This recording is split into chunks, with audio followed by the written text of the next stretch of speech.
Au Japon, il n'y a aucun sans-abri. Pas le moindre. Les rapports sont vides, les rues sont propres, sur le papier, le problème est résolu.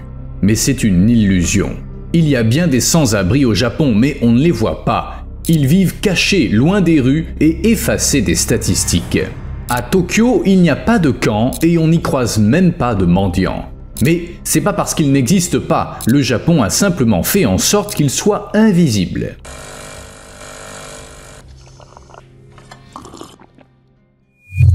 Voici un rappel discret pour faire ce petit quelque chose sous la vidéo. Aujourd'hui, c'est samedi soir à Kotobuki. Une douzaine d'hommes âgés et ivres remplissent une salle de jeu illégale dans une ruelle sombre. Ils parient sur des courses de bateaux à moteur et autres compétitions. Ils sirotent de la bière et ils regardent la télé, mais aucun ou presque n'a d'argent à parier. Ils n'ont tout simplement nulle part ailleurs où aller. En fait, ils sont tous sans abri, mais le Japon ne l'admet pas. Kotobuki est l'un des 3 quartiers traditionnels de journaliers, aussi appelés doyagai. Les gens y habitent des chambres dignes de pensions de misère et ils vivent de petits boulots. Les 2 autres quartiers similaires sont Sanya à Tokyo et Kamagasaki à Osaka. C'est des lieux où l'on vit et travaille, mais ils attirent aussi les sans-abri et les pauvres. Les bénévoles décrivent ces quartiers comme des villes pour les personnes en difficulté au sein d'une société civilisée. À peu de choses près, seuls des hommes vivent là, et beaucoup souffrent de problèmes de santé. Une croyance répandue veut que ce quartier de journaliers soit devenu consacré à l'aide sociale. Ce qui est en partie vrai. Kamagasaki et Kotobuki sont nés lorsqu'on y a déplacé des habitants de bidonvilles, en 1911 à Osaka et au milieu des années 50 à Yokohama. Le logement moyen à Kotobuki est une petite chambre pouvant accueillir 3 tatamis, soit 5 mètres carrés. En général, cette chambre est encombrée d'ustensiles de cuisine, d'une télé, d'un frigo, d'un matelas, de vêtements, de chaussures et autres objets indispensables. En 2016, les occupants de ces chambres recevaient en moyenne 146 000 yens d'aide sociale, soit 1 190 €. Ils partageaient cette somme entre le loyer et les dépenses quotidiennes. Évidemment, aucun d'entre eux n'est propriétaire et leurs conditions de vie sont franchement mauvaises. Alors pourquoi on les considère pas comme des sans-abri ? Eh bien, en fait, le terme sans-abri a une définition bien précise. La loi japonaise de 2002 sur l'autosuffisance définit le sans-abrisme comme le fait de vivre dans des lieux publics, comme les rues et les parcs, ce qui en exclut les gens qui séjournent dans des refuges ou des logements temporaires. Cette définition permet de retirer beaucoup de sans-abri des statistiques officielles. Même les gens qui luttent pour se loger et qui vivent dans des conditions difficiles ne sont pas considérés comme sans-abri. Le vrai sans-abrisme est mesuré par le nombre de personnes visibles dans les parcs et le long des berges en journée. On ne compte presque personne la nuit. De plus, il existe des moyens éprouvés pour ne pas figurer dans les statistiques et les Japonais en font usage. Au fait, en parlant de statistiques en janvier 2025, le ministère de la Santé, du Travail et du Bien-être a dénombré 2591 sans-abri à travers le pays. La population du Japon est d'environ 124 millions, donc oui, le nombre de sans-abri y est presque nul, bien inférieur à 1%. En fait, le Japon est considéré comme le pays avec le taux de sans-abrisme le plus bas au monde, à égalité avec la Finlande, mais en réalité, bien sûr, les choses sont plus compliquées. La première astuce pour ne pas figurer dans les statistiques est de vivre caché. Dans des villes américaines comme Los Angeles, New York ou San Francisco, les énormes camps sont un signe visible de la crise. Ces villes de tentes sont la preuve de l'échec du système et un facteur de colère publique. Les personnes contraintes de vivre dans la rue ont tendance à se regrouper pour des raisons de sécurité et pour former des communautés. Dans certaines villes, comme Seattle ou Washington, ces camps sont même approuvés par les autorités. En 2017, le Centre national sur le sans-abrisme a enregistré une augmentation de 1342% du nombre de camps. En 2007, 19 camps étaient connus, tandis qu'à la mi-2017, les médias en avaient signalé 255. Et ce nombre ne cesse de croître. Mais au Japon, on ne voit rien de tel. Chaque nuit en ville, des centaines de personnes déplient leurs cartons pour y dormir, mais dès le matin, ces cartons sont repliés et cachés des regards indiscrets. Pendant la journée, les sans-abri japonais essaient de se fondre dans la masse pour ne pas attirer l'attention. Ils ne mendient pas, ils ne demandent pas de monnaie et ils ne paraissent pas sales. Si vous en croisiez dans la rue, vous ne vous douteriez pas qu'ils ont passé la nuit sans toit au-dessus de la tête. Mais pourquoi? C'est une question de normes culturelles. Au Japon, montrer ses difficultés en public est mal vu. Géographiquement, les sans-abri japonais se rassemblent plutôt dans les parcs, le long des routes et des berges, ce qui leur permet de rester hors de vue. Et comme être sans-abri au Japon est honteux, ça ne fait que les invisibiliser encore plus. Demander de l'aide est perçu comme un échec et les sans-abri sont si marginalisés que toute la société les ignore. Ce problème touche particulièrement les hommes qui représentent plus de 90% des sans-abri. En conséquence, beaucoup évitent les lieux publics et cherchent refuge dans des cybercafés. Souvenez-vous-en, j'y reviendrai un peu plus tard. La plupart des sans-abri vivent de petits boulots et ont coupé les ponts avec leur famille à cause de la honte liée au sans-abrisme. Toilettes publiques et points d'eau ne sont pas rares au Japon, aussi la plupart des sans-abri peuvent rester propres afin de passer inaperçus. Mais le plus gros problème de cette invisibilisation est sans aucun doute la honte. Les hommes qui ne souffrent pas de maladies ou de blessures sont vertement critiqués du fait de leur situation et les autorités ont tendance à être plus compatissantes envers les femmes dans la même situation et à leur offrir plus d'aide. C'est dû à l'état d'esprit conservateur du pays. Un bon exemple de la honte entourant le sans-abrisme est évoqué dans un article de 2016, lorsqu'un journaliste réalisant un reportage sur les sans-abri a visité une soupe populaire, tous les nécessiteux faisaient calmement la queue. Aucun ne voulait être photographié, mais ils tenaient à montrer à quel point les cartons dans lesquels ils vivaient étaient propres. Les bénévoles étaient également réticents à être photographiés ou à donner des interviews. Au Japon, l'idée que la société devrait aider les sans-abri est encore mal vue. Par le passé, les sans-abri de moins de 65 ans étaient considérés comme des paresseux qu'il ne fallait pas aider. Même maintenant, le pays leur rend la vie difficile. Par exemple, une loi interdit de mendier, ça peut même être considéré comme un crime. Et puis, il y a ce préjugé qui dit que les sans-abri sont responsables de leur situation.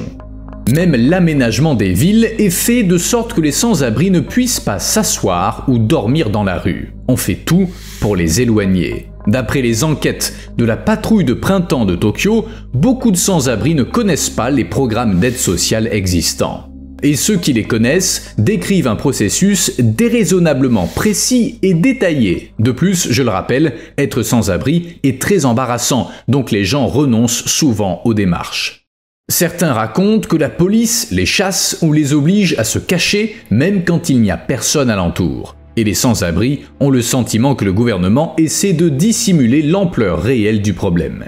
Cependant, échapper aux statistiques n'est pas le seul moyen d'éviter d'être étiqueté sans-abri. Ceux qui vivent dans des hôtels capsules, des logements partagés bon marché ou des lieux mal aménagés sont regroupés au sein d'une autre catégorie. Leur nombre est difficile à estimer, mais il pourrait s'élever à plusieurs dizaines de milliers. Certes, les refuges pour sans-abri au Japon ne sont pas surpeuplés et les médias aiment comparer la situation à celle des États-Unis où les choses sont très différentes. Mais dans de nombreuses régions du Japon, le coût élevé de la vie rend les logements inaccessibles aux Japonais pauvres. Outre les refuges, beaucoup d'entre eux finissent par vivre dans des quartiers d'oyagai, ceux que j'ai évoqués au début de la vidéo. À Tokyo, il n'y a pas de refuge où les gens peuvent venir passer la nuit comme aux États-Unis et dans d'autres pays. Ça ne correspond tout simplement pas à l'objectif de Tokyo, qui est de sortir les gens de la rue et de leur offrir un toit. Ainsi, la ville compte environ 150 refuges de longue durée, des sortes de dortoirs, gérés par des associations subventionnées par le gouvernement. Environ 4000 personnes y vivent. Mais ces endroits ont mauvaise réputation. Certains sont délabrés, la plupart sont surpeuplés et il y a plus de règles que d'intimité. Beaucoup de sans-abri préfèrent la rue à ces refuges de type dortoir car ils s'y sentent moins stressés. Il y a aussi les cybercafés, et ce qui est incroyable, c'est que des gens y vivent réellement, ils en font leur foyer. Beaucoup de ces personnes n'ont pas d'emploi stable et ne peuvent pas louer un logement ordinaire. Ça a donné naissance à un nouveau terme, les réfugiés des cybercafés. Oui, ces sans-abri sont si nombreux qu'ils ont leur propre catégorie. À l'origine, ces cafés proposaient uniquement des services en ligne, mais certains ont élargi leur gamme.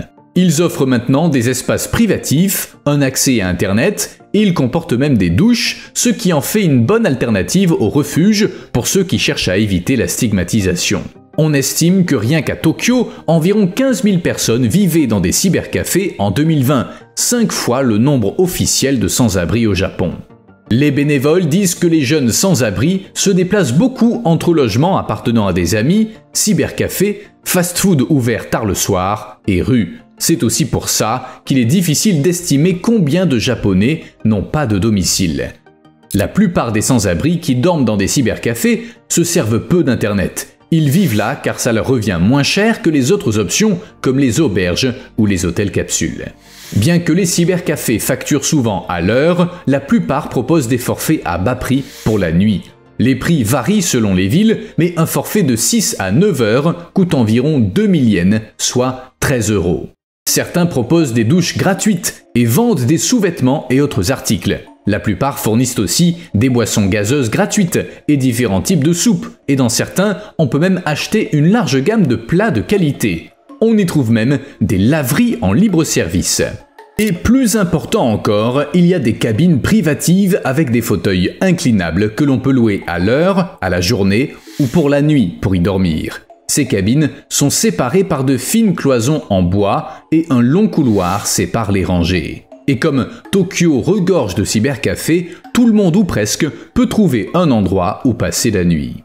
Bien sûr, tous les clients des cybercafés ne sont pas sans abri. Certains sont des hommes d'affaires fatigués qui ont trop bu après le travail et raté le dernier train. Mais d'autres ne peuvent pas se permettre de louer autre chose. Les cybercafés leur offrent un abri de base et de l'intimité. Le personnel pose peu de questions et accepte les paiements en espèces. L'intimité est un critère essentiel pour qui veut cacher à sa famille ou à son employeur son statut de sans-abri. À ce stade, vous avez peut-être l'impression que le Japon ne fait rien pour ses sans-abri, qu'il se contente de les cacher et de les stigmatiser. Mais c'est pas le cas. La baisse du sans-abrisme dans le pays est en grande partie due à un certain nombre d'initiatives lancées à la fin des années 90 et au début des années 2000. Par exemple, la loi sur l'autosuffisance des sans-abri de 2002 que j'ai déjà mentionnée. Cette loi visait à aider les sans-abri à trouver du travail et à devenir autonomes. À Tokyo, des centres ont été créés et des logements temporaires ont été proposés à ceux qui ne pouvaient plus vivre dans la rue. On a également augmenté le nombre de refuges. Entre 1998 et 2010, ils se sont multipliés à Tokyo. Dans ces refuges, les sans-abri peuvent obtenir un logement temporaire, mais aussi de l'aide pour se réinsérer. Il existe également des refuges de longue durée et des programmes sociaux. Ces mêmes refuges qui fonctionnent comme des dortoirs pour offrir une solution de long terme. Certes, les sans-abri ne les aiment pas beaucoup, mais ils existent. Le gouvernement a également renforcé son programme d'aide à la subsistance qui offre une aide financière aux sans-abri pour payer le loyer et les dépenses courantes. Il y a une autre raison pour laquelle le Japon comporte peu de sans-abri. Tom Gill, un anthropologue social, pense que le Japon a moins de sans-abri que les États-Unis et d'autres pays car peu de Japonais sont accros à la drogue. Une étude de 2014 a montré que seulement 1,6% de la population japonaise avait déjà essayé des substances illégales car elles sont strictement interdites par la loi. La seule façon de s'en procurer est via les gangs, ce pourquoi la moitié des consommateurs du pays sont liés à ces derniers. Cependant, de nombreux sans-abri souffrent tout de même d'alcoolisme. Aux États-Unis, une enquête menée auprès de 67 500 personnes a montré que plus de 50% de la population avait fait l'usage d'au moins une drogue au cours de sa vie. La dépendance est l'une des raisons du sans-abrisme aux États-Unis et elle peut empêcher l'obtention d'un logement ou d'un emploi en cas de casier judiciaire.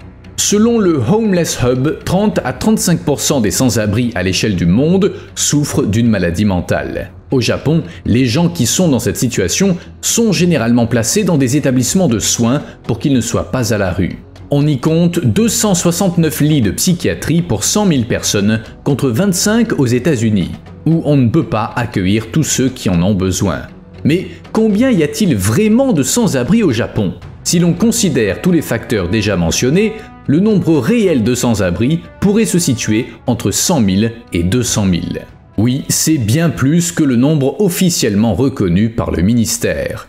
La crise moderne du sans-abrisme au Japon a commencé après la Seconde Guerre mondiale, car les bombardements ont laissé 9 millions de personnes sans toit. Mais le miracle économique d'après-guerre, avec sa croissance industrielle et technologique, a conduit à une forte baisse du sans-abrisme dans les années 1960. Alors, que s'est-il passé ensuite?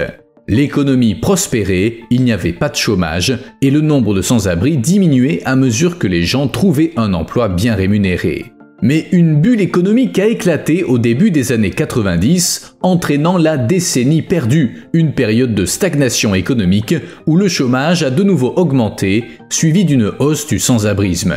Le premier recensement des sans-abri au Japon, réalisé en 2003, est parvenu au chiffre de 25 296, dont 23,4% vivaient à Tokyo. La plupart étaient des hommes plutôt vieux, avec un âge moyen de 56 ans. C'est eux qui sont les plus touchés par le sans-abrisme. Beaucoup ont été victimes de la décennie perdue. Les gens comptaient sur des emplois à vie, mais dans les années 90, beaucoup d'hommes d'âge moyen se sont retrouvés sans travail. Ils n'étaient pas en mesure de refaire carrière, et étant devenus incapables de travailler, ces hommes se sont retrouvés seuls, sans économie ni soutien familial. La plupart étaient d'anciens ouvriers ou des travailleurs non qualifiés qui étaient trop vieux pour acquérir de nouvelles compétences et qui ont été laissés pour compte par l'économie japonaise. Cependant, du temps s'est écoulé depuis et de nouveaux sans-abri ont commencé à apparaître dans le pays. Les chercheurs le disent, des signes clairs montrent que la pandémie a poussé de nombreux Tokyoïtes dans leur retranchement.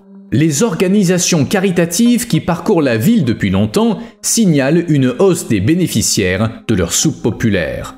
En 2022, plus de 400 personnes faisaient la queue. Avant la pandémie, il n'y en avait qu'une centaine. Des chiffres similaires sont observés ailleurs. Par exemple, la distribution de nourriture de l'association Moyai attire plus de 400 personnes par semaine contre 60 avant l'épidémie de Covid. Un autre signe révélateur est que le nombre de personnes demandant une aide au logement a fortement augmenté. Le nombre de bénéficiaires a été multiplié par 34 depuis le début de la pandémie. À propos, lorsque la pandémie a commencé début 2020 et que le Japon a déclaré l'état d'urgence, beaucoup de cybercafés ont dû fermer. Pour éviter une soudaine augmentation du nombre de personnes à la rue, le gouvernement de Tokyo a réservé plusieurs milliers de chambres dans des hôtels d'affaires pour loger les sans-abri jusqu'à la fin de l'état d'urgence. C'était la mesure la plus franche, bien que temporaire, prise par le gouvernement pour soutenir les sans-abri pendant la pandémie. Sans ça, le nombre de personnes vivant dans la rue aurait explosé, et qui sait ce que ça aurait pu entraîner. Vous me devez un like. À plus.